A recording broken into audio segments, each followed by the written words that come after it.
Airrack. His goal of hitting 1 million in 1 year is entirely ridiculous, but the fact that he did it inspires so many small creators, and that's why I find him so interesting. Let's go, bro. Before we talk about Airrack's subscriber journey, let's talk about mine. A lot of you guys who watch my videos are not subscribed, and I can't imagine why. My videos are great. So make sure you subscribe and turn on notifications, and if you regret it, you can always unsubscribe. I won't take it personally.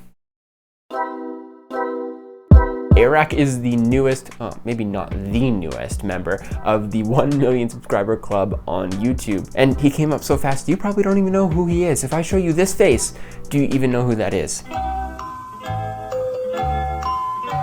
What is no for 100? So last week I did a little format, and I think I almost want to make it like a new thing where we're going to do 60-second history.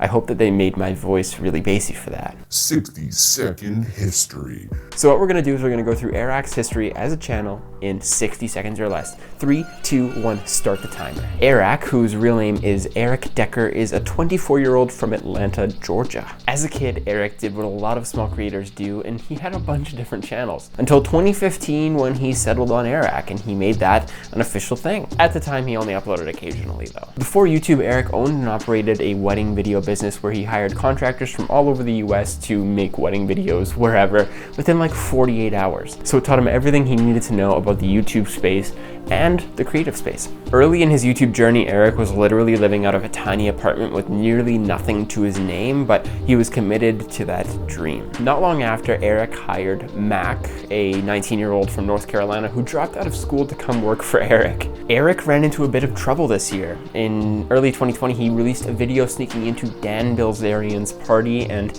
not long after, Dan Bilzerian's staff found out, sent him a cease and desist letter that said if he didn't remove the video within 3 days, they were going to sue him. So he pulled the video down, and yeah, so he's had his legal troubles already in his journey. Alright boys, so now you know who he is, but why does he do what he does? When Eric decided to go serious into YouTube in early 2020, he had 50 subscribers. How could someone get from 50 subscribers to 1 million in 1 year? It's outrageous, and I say this as someone who's had this channel since 2015 and there's 280 subscribers. Before we dig into Eric's content too much, let's break down this 1 million in 1 year goal. This word has become a hot button word, and a lot of you probably don't even know what it means. Manifestation is defined as a symptom or sign of an ailment. That doesn't sound right. Manifestation is defined as a positive outward belief and correspondent trust in that belief that a goal or other accomplishment is possible and can be achieved. Holy words.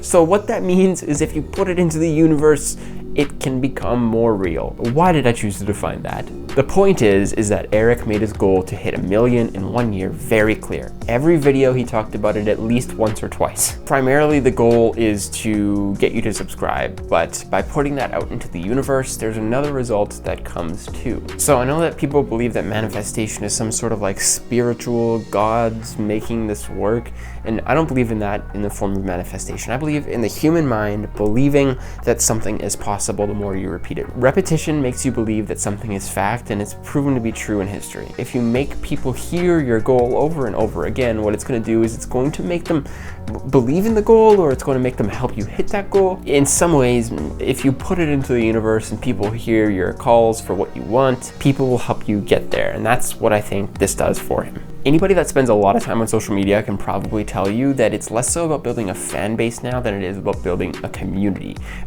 of people who can somehow contribute or be a part of something. People don't want to just be sitting on the sidelines, they want to be on the field getting the touchdown. So in the case of Eric, he's uniting a community around the goal. This community is actively involved in helping him to hit that goal because by sharing with their friends, they are contributing to the success of that goal. You feel like you're part of something. You feel like you're part of a big picture plan, whether that's planting trees and saving the world, or just helping a dude to get to where he wants to get.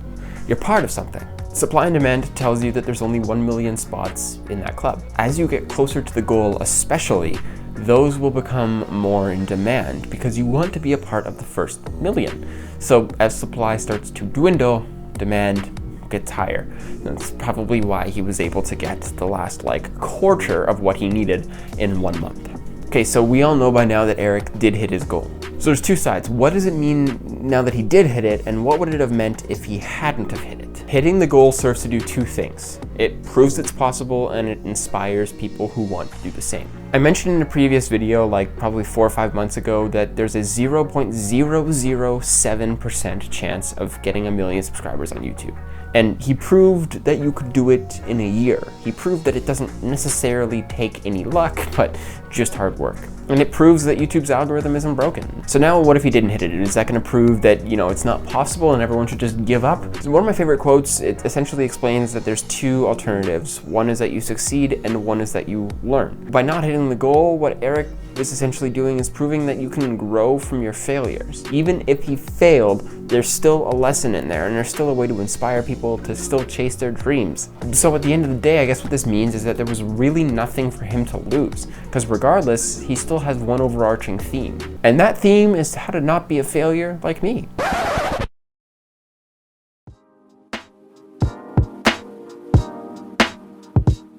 You might have watched an Airrack video in the past, or you might have seen this intro and wanted to go see what he's all about before watching this one. And if you've watched him, you should know that he's very different from every other creator. But how is he different? For starters, you'll notice really early on in the videos that they are very well edited. Mac is an extremely talented editor, and you notice it. Like the storytelling, the pacing, the flow, the animations, everything about the edits is very, very solid. And that really sets it off on a good tone when you see things like that right away. But that truly is just a small piece of the puzzle. It goes way beyond that. For starters, for him, there is absolutely no boundaries. Everything is possible. Pushing the envelope is possible. Nothing is unachievable. From sneaking into the Triller fights to delivering the world's largest pizza via crane to a TikToker, nothing is impossible. I mean, technically Mr. Beast does crazy shit too, but Airrack's is very different. It's very out there, and honestly the ideas are so ludicrous that you probably don't even think that they're gonna happen when you start watching the videos. Airrack's videos are entirely pointless. Things like delivering a pizza via crane to a TikToker, what is the point? The point is to wish a happy birthday to your friend, but that is so pointless. You do not have to do that. But I think that's the beauty of his videos. They are pointless to a point that they're very interesting. It gets you laid back. You don't really care about the results, so if he doesn't end up succeeding, it doesn't matter. And I think that ultimately sets it up for the big overarching goal, which is to hit 1 million subs. It's a goal that is so ridiculous and so crazy that you almost have to treat it like that. And you have to treat your content like that to make people believe it. What he's doing is all about fun. So no boundaries and no point leaves everything entirely wide open to what you want to do. Videos like mine even, they demand your concentration. They make you focus, and a pointless video like Airrack's is enough to let your mind wander. Airrack is uploading things that you probably don't really care if you see the end of, but you want to know because you're curious. He's going against the grain. YouTube wants different content and he's giving it to them. Primarily, Airrack's videos have taught me that I shouldn't take myself too seriously. I'm really, really bad for this. A lot of the time, if you watch my videos, you'll see that I'm really serious the whole time. Sometimes you just have to have fun, and that's okay. And I think that's what his videos taught me, is that I often forget that YouTube was something I did because it was fun and not something I did because it felt like a chore. Sometimes it can feel like that, but just step back and enjoy it more. It's possible. Finally, the biggest one of all, I think, is determination. There was no way he was gonna hit that goal. He had 800,000 subscribers with like 15 days left to go in the month. And he did it. He found a way to get it done. And that to me is entirely crazy. I don't know if it helps you with anything, but I really, really, really learned a lot from Airrack. And I think that the things that his videos taught me are a lot to credit for the growth that I've been having lately. I wanted to take a minute to say to check out Airrack's channel, but I also want to say thank you guys for the support on the last video. I was not expecting it. Had like a 10% growth in subs on the channel after that video, so I do appreciate every single one of you. My goal is to hit 300 by the end of the month, so if you can subscribe, greatly appreciate it. We're just 20 away. So I thank every one of you for watching. I hope that you enjoyed this video. Till then, peace.